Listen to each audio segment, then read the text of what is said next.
Welcome to the Human Capital Innovations Podcast. We're your source for personal, professional, and organizational growth and development, where we share original research, explore industry trends, and interview executives and thought leaders from across the globe. We hope you join us often for practitioner-oriented content around all things related to leadership, HR, talent management, organizational development, and change management. Maximize your personal and organizational potential with Human Capital Innovations Podcast. Do you enjoy the Human Capital Innovations Podcast? Please subscribe, leave a review, comment, share, and consider supporting the podcast on Patreon, even at the producer and sponsorship levels.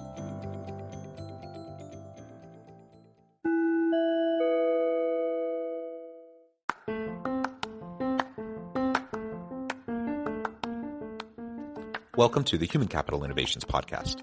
In this HCI podcast episode, I talk with Hanna about what major tech employers are facing and the human capital management and timekeeping solutions to help.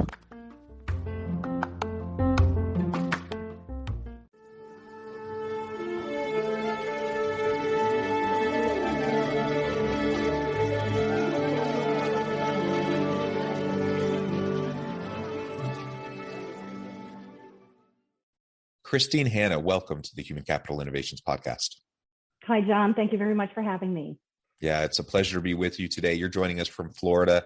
I'm south of Salt Lake City in Utah. And today we're going to be talking about what major tech employers are facing and the human capital management and timekeeping solutions that can help with some of those challenges around the Great Resignation, the current tight labor market, and just the difficulties that everyone is facing trying to get good people to be with the organization so that we can continue to scale and grow and do really great things to bring value to consumers. As we get started, I wanted to share Christine's bio with everybody. For the past 18 years, Hanna has consulted to and led major workforce management projects such as UKG, formerly known as Kronos, and Infor at large and small companies alike, working in every capacity from analyst to practice leader. Christine is CEO of her own independent workforce management consultancy, Workforce Transformation Group. Her clients include Nestle USA, Dr. Pepper, Snapple Group, Orange County, New York, Dallas Area Rapid Transit, Kellogg's, and PetSmart. Prior to starting her own firm, she worked for the Hackett Group as a time and attendance consultant manager, once again focused exclusively on assisting clients evaluate modern HCM solutions and implement their solution of choice. Christine utilizes her UKG specific subject matter expertise to guide potential partners on how to navigate within the UKG partnership, keeping a close eye on emerging UKG technology solutions, on growing and retaining exceptional talent, and on operational best practices. Wonderful background. Anything else you would like to share with listeners by way of your personal context or story before we launch on into the conversation further? Thank you. Yeah, my favorite story is how I actually fell into time and attendance. It was purely by accident, as is familiar, I'm sure, with a lot of your listeners. I was working as a project manager for a major healthcare organization in Nashville, Tennessee. Didn't know anything about time and attendance or labor law. And on my first or second day, they actually showed me the system. And it really just stimulated the logical part of my brain. They showed me one particular feature where if you just check this box, 4,000 people suddenly get overtime after 8 hours in a day. And she said, yes. And then if you uncheck the box, it goes away. And I just thought, I love this. What is this? I have to do this. And so for the last 18 years, I just fell in love with the technology behind solving that operational challenge of minimizing risk for both the employer and the employee, and building trust within the organization on both sides. And that's how I got into it. I've been doing it ever since, and I absolutely love it. It changes almost daily. And so if you sit next to me on an airplane and you ask me what I do for a living, you're going to get 3 hours of labor law and overtime rules. So yeah, that's wonderful. Fair warning. Yeah, and the labor law component, which I want to dive into here in just a moment, of course, is super, super important. And many organizations get into trouble. And I would assume most of the time it's unintentional Exactly. They're just they don't know what they don't know. They make a goof on how they calculate things, and pretty soon, there's an audit, and then all of a sudden you realize, oh my gosh, we've been calculating Whoops. things wrong, and whoops, it's a big whoops, and Yeah. very expensive, and Yeah. all of that. So we'll talk more about that here in just a minute. But also you talked about the technology side, and of course that's been changing. Everything regarding technology and disruptive technologies is moving rapidly. And maybe we can start there. If you can tell us, 18 years ago, as you get started in this space with Kronos, where things were then versus kind of how you've seen things evolve to where we are today. Oh, thank you for asking that question, because I think it's such an important point to talk about the evolution, and things happen so quickly now. 40 years ago when I got my first computer, I got to throw away my whiteout, and it really improved my quality of life. And then it just, snowballed from there as technology has evolved. It evolves more quickly now than it used to. And the same thing with the UKG solution. Back 18 years ago, it was green screen, and it was a lot of typing and programming, and I like to say it was the bridesmaid, and now it's the bride. Now it gets to put on the pretty dress, and everybody loves it, and everybody can use it, and it's very user friendly. So what we're seeing now is a shift, much like what we see in our everyday lives, on a personal level, a shift towards consumer friendly, consumer driven applications. So the best organizations recognize that, all things being equal, if you have a nurse who wants to work for this organization or this organization, and she has job offers from both organizations, well, where is he or she going to land? They may kind of overlook the salary if it's within $1 or $2 per hour, or maybe they're both the same. Maybe the offers are exactly the same. But what that person will do is gravitate towards the organization that recognizes the importance of quality of life, employee self-service, trust, ease of use of the technology. And that's where they'll end up, and that's where they will stay. So you talk about employee retention and hiring and attracting the right workforce. That's very, very important. It has to be as easy as ordering a pizza or getting something shipped, from a major retailer. It has to be that easy. So the best organizations recognize that, and they deploy solutions that enable the employees to feel empowered and in control, and trust that what they're seeing is correct. Yeah, and that adds a level of transparency and openness, doesn't it? Because now I don't have to go through a intermediary to. Right. In this case, we're talking specifically about time keeping and such. I don't have to count on my supervisor keeping accurate track of my time. I control that, and I can see exactly what I'm doing, right? I remember years ago, this was probably mid-90s, I was working construction, and the way my time was kept was the foreman just kept a tally. He just wrote it down. I never even saw what he wrote down. He just wrote it down, and then I would get a check, That's and I have I have no idea if it was even remotely accurate, like I had it in my head. I kind of had roughly what I thought I should get paid. But then you take out taxes and everything, and I'm like, that seems, I guess. Exactly.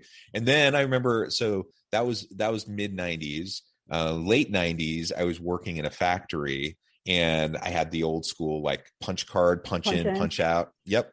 And so, I've been there to the point where you start to have, like, there's a keypad, and you type in a number to key in. And now it's just so much easier. Now, there's touch screens where you can go in and clock in. There's apps where you can do it. Yes. All of that it improves that customer experience, like you were saying. And in this case, the customer is your employee who needs to be able to have easy access, where they can go and they can look at their time, they can request time off, they can request shifts off, they can put in vacation time, all that stuff. That's just self-service, easy to see, and easy to navigate. Yeah. And I love that you say that, because we say that all the time. And a lot of these organizations, they put the onus and the ownership, who owns the app, on IT. And in some cases, IT doesn't see the end users as their internal customer sometimes. And that can be a struggle when we're talking about trying to get them to have a little bit of a mind shift. And, ease of use is important. And what they're doing is that they're making an attempt to protect the organization. And I respect that. So they're what they think they're doing is minimizing risk by not allowing an employee to clock in using their mobile device. Their IT brain says, well, maybe they can clock in from their hot tub, and that's a risk to the organization because we're going to overpay. We're not going to allow that. So what my job is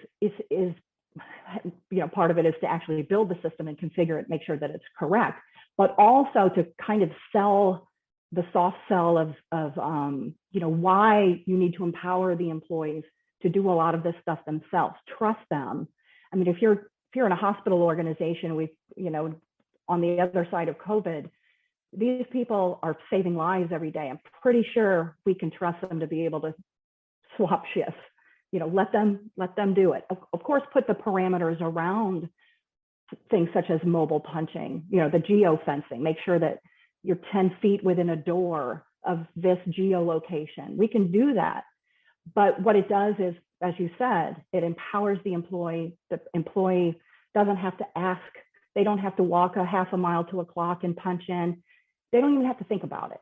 So it's very, very important that organizations kind of have that mind shift to empower the employees to do what they need to do and what they want to do with the application. Yeah. And maybe we can talk for just a minute about the technology and how it might be utilized in different size businesses. Because, any company of size is going to have formal systems. But again, like when I was working construction, it was informal, small crew. The foreman just tracked everything in a notebook, right, like literally. And I would imagine now with all the technology available, it should be very easy for any company, even if they only have like 5 employees, to use the same type of an approach. But I would imagine that there are many small businesses that still just keep track in a notebook or something. I think they don't even shop. They don't even look at it because they think it's not affordable.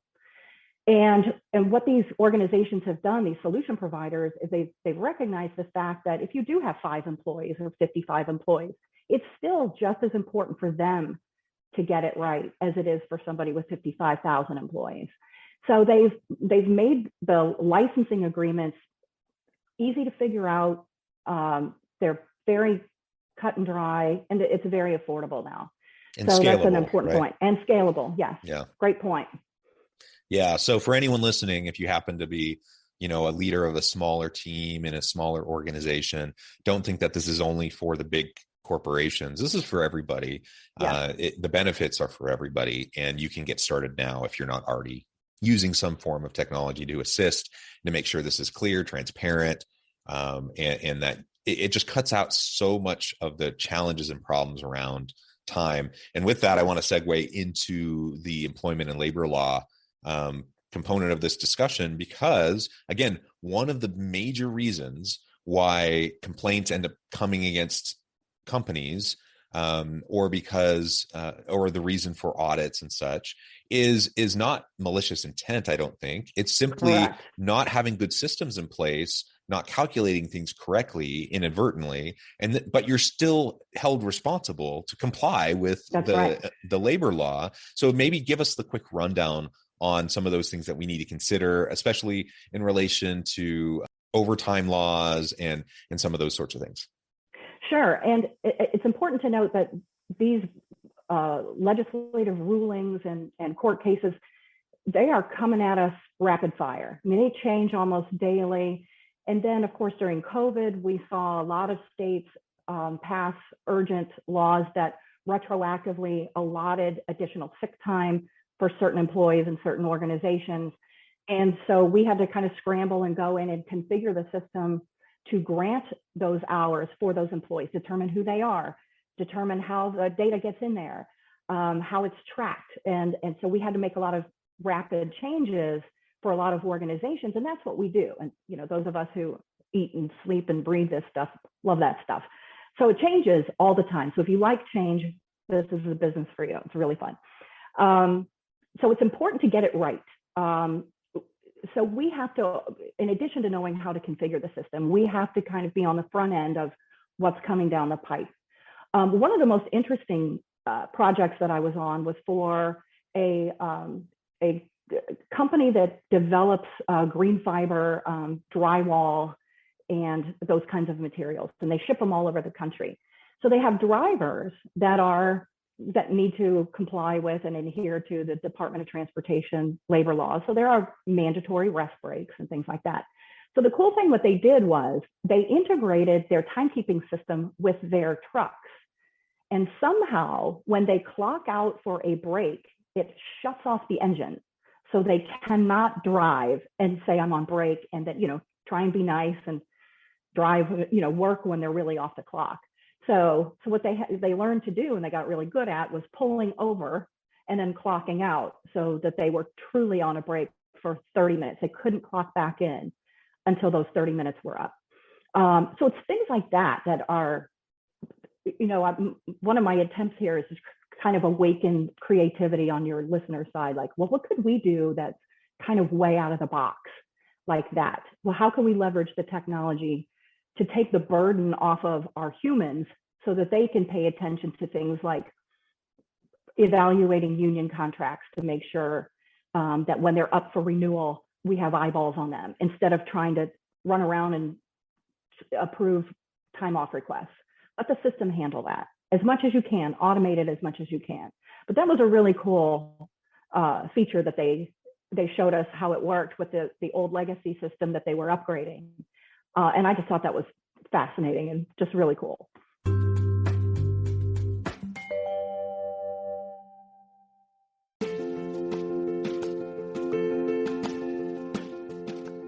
Check out my new book, The Future Leader, Creating and Transforming Next-Gen Organizations. Stemming from 2 decades of professional experience and over 600 in-depth interviews with executives, thought leaders, and scholars from across the globe, The Future Leader will help you explore the ordinary, everyday actions that will help you to prepare to lead in the future of work, to respond to an uncertain future, and to produce extraordinary results for individuals, teams, and organizations.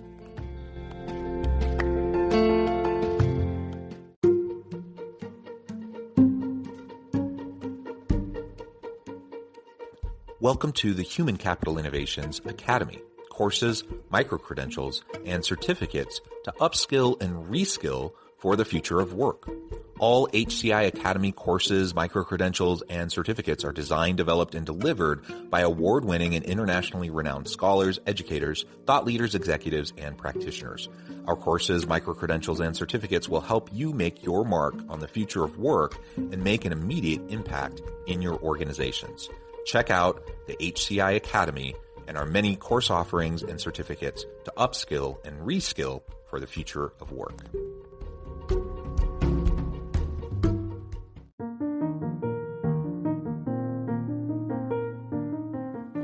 Check out our new weekly LinkedIn newsletter, Alchemizing Human Capital, exploring industry trends via original research and interviews with executives and thought leaders from across the globe. We look forward to having you join us.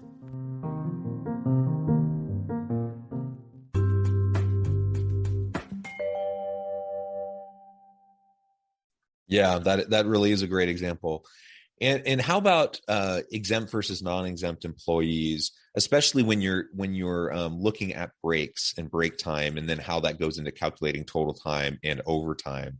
I know many companies have gotten into trouble just because of that calculation in the past.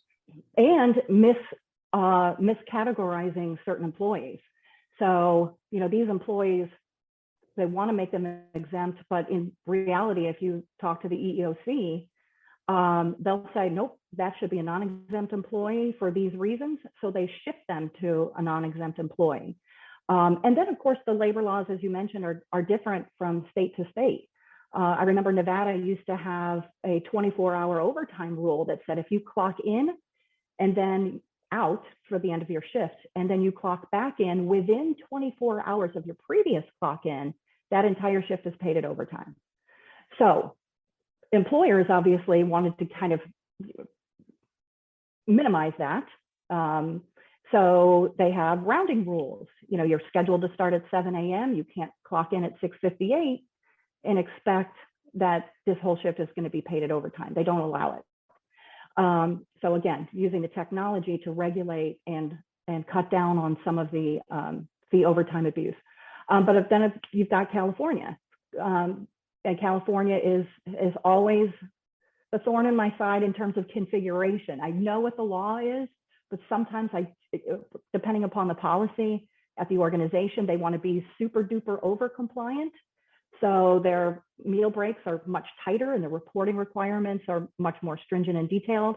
And so sometimes, it might take me a few hours to get it right, but I can make it happen. Whatever they need to do, I can make it happen. But California meal breaks are, it's almost famous. I mean, it's like, oh yeah, California meal break. So, again, mandatory breaks. The organization must provide a 30-minute break if the shift is 5 hours or longer. But when we talk about rulings, back in the day when that first came about, the employers were actually forced to force the employee to take the break. There was no waiver. There was no ability for the employee to say, well, I came back 5 minutes early because I got bored, because I want to leave 5 minutes early today. It wasn't allowed. And then as that kind of wrung itself out and organizations said, hey, this is a little unreasonable, new rulings came about and said, okay, well, you must provide the opportunity for the break within this hour and this hour. If you decide to come back voluntarily, then that's voluntary. So now you have things like attestation. I came back early because it was voluntary, so the meal is not paid. Or I came back because my supervisor asked me to come back early. Now that break is paid. So California is definitely always, I burn a few extra calories just configuring the California meal breaks from project to project. Yeah, California is always a fun challenge when it comes to employment and labor law, yes. Isn't it? Yes. Yes, absolutely. So I guess the main story here for anyone listening, of course, compliance with employment and labor law is important. The technology can assist you Yes. in automating things in a way that both empowers your people to take ownership over their own processes, their own timekeeping and such in this case, while also making sure that you are compliant and that you're tracking things accurately and that you're calculating things accurately. So the technology really is a huge benefit that way. And yet, again, many organizations still are kind of old school in their approach, and perhaps they just think they're not large enough to really get into this space and to adopt technologies. Maybe they struggle. Maybe leadership in an organization struggles with that trust issue that you were mentioning earlier, and they just don't feel like they're going to get taken advantage of by their people. Can you speak to that a little bit, and perhaps safeguards that you can put in place that protects the liability and the interests of both employees and employer?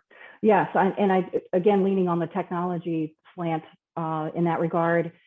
Many of these organizations, these solution providers, provide these solutions in the cloud.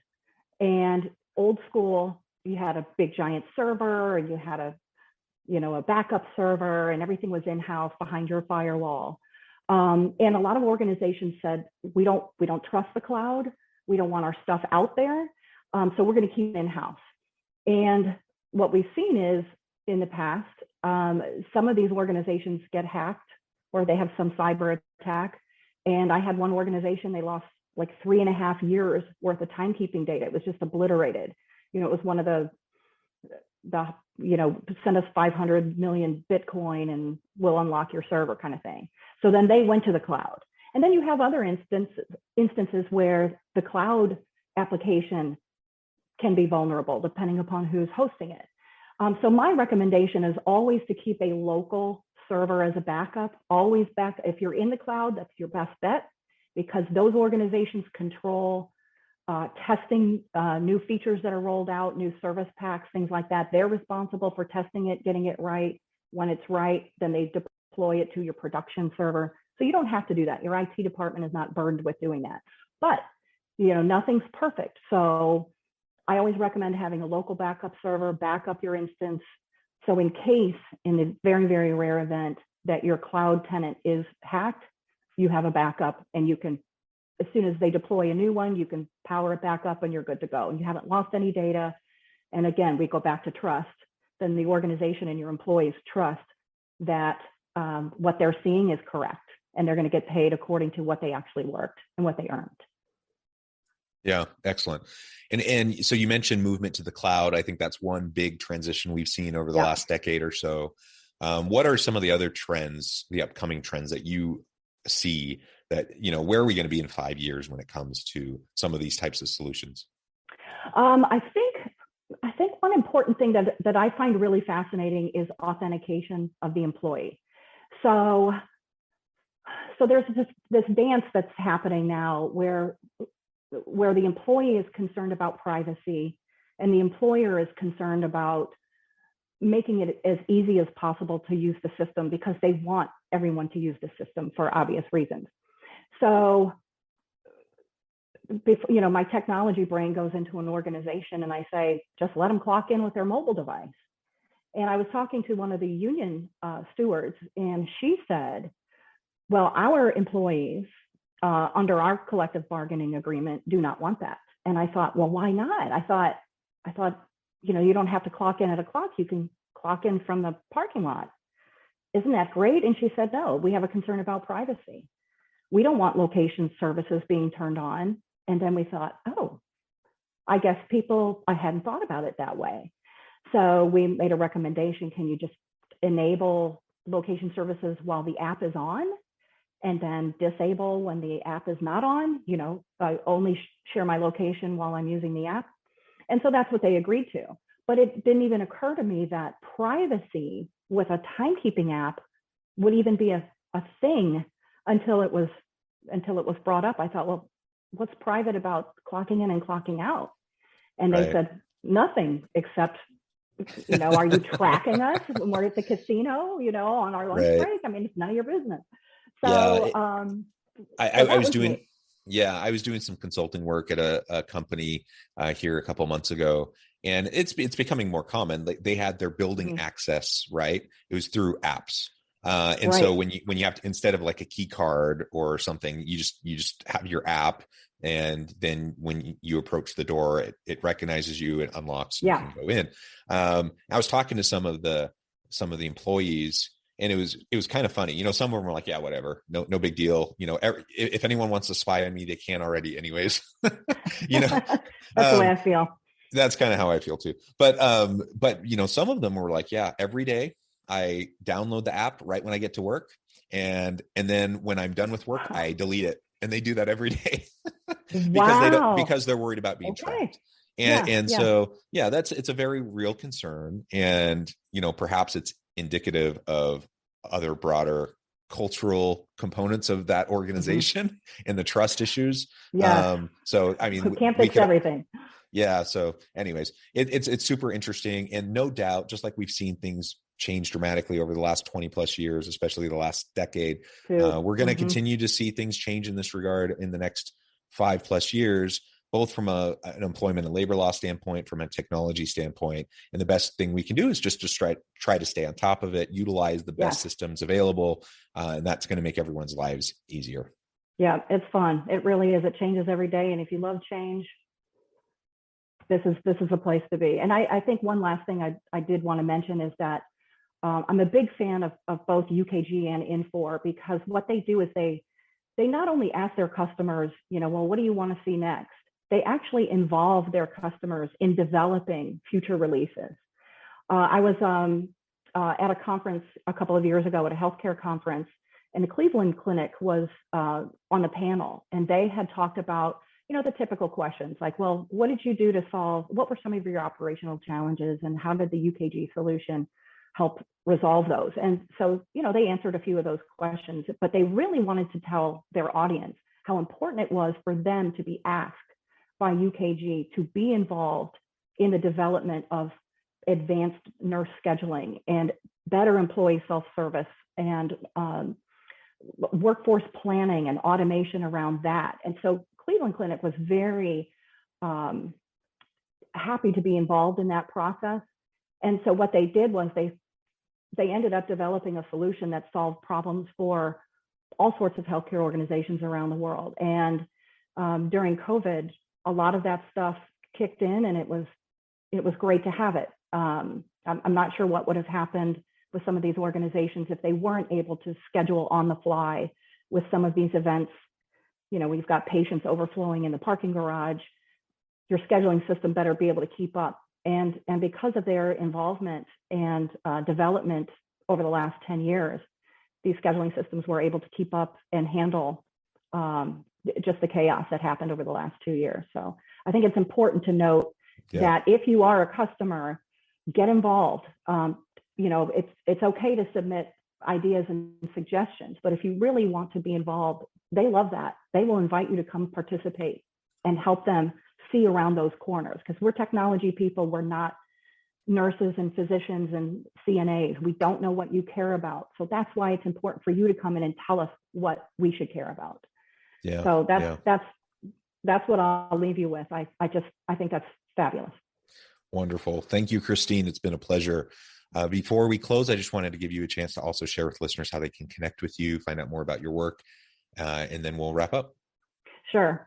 Available 24/7, because like I said, I wake up in the middle of the night and I say, aha, that's how I'm going to do that. You can reach me at Hanna, CHANNA, at consultingsolutions.com. I am the Workforce Management Practice Director at CSI here in Jacksonville. And you can reach me at that email address or Consulting Solutions, and I'm on the website.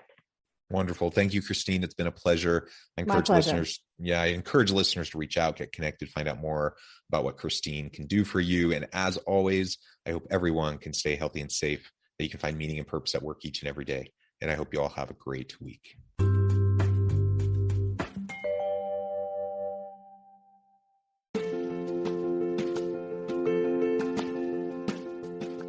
Bluer Than Indigo Leadership, the journey of becoming a truly remarkable leader. Early in my adult life, I learned about an Asian proverb that translates as bluer than indigo. If you think about the color indigo, it is a brilliant, deep, and vibrant blue, what some would call the bluest of blues. To have something that is bluer than indigo is rare and truly remarkable. Contrary to popular myth, there is no one-size-fits-all or cookie-cutter approach to effective leadership. There is no silver bullet, no secret sauce, no go-to model that will solve all of your problems. The truth is, great leaders have all had their unique strengths and flaws, and have all had to discover and then pave their own distinctive path in their life's journey to fulfill their leadership potential. Bluer Than Indigo Leadership will help you discover your own path and explore those ordinary, everyday actions that will help you respond to an uncertain future and produce extraordinary results for your individuals, teams, and organizations.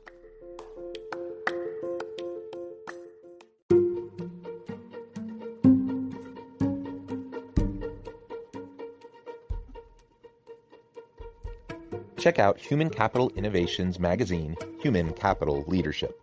Human Capital Leadership is a free, interactive e-magazine with the mission to help individuals, leaders, and organizations find innovative approaches to maximize their human capital potential. We publish issues quarterly in August, November, February, and May. Take a look at the latest issue and let us know what you think.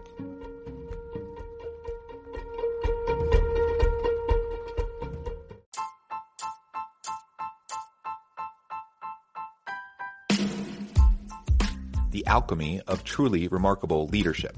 Ordinary, everyday actions that produce extraordinary results. Consider how the nature of work has shifted over the past 50 years. With increased globalization, rapid technological advancement, and the shift in economic composition, the average job of today looks very different than the average job of 50 years ago. What will the jobs and organizations of tomorrow look like? Moreover, what does this all mean for organizational leaders? What are the core competencies and capabilities of organizations and their leadership that are prepared for continued disruption and geopolitical and socioeconomic shifts? Regardless of what the future holds, increasingly, leaders need to be socially minded, data-driven, decisive, champions of talent, and disruptors of the traditional notions of leadership, teams, organizations, and work. The Alchemy of Truly Remarkable Leadership will help you to explore your own leadership competencies and capabilities and consider ways to apply and implement them into your workplace and personal life.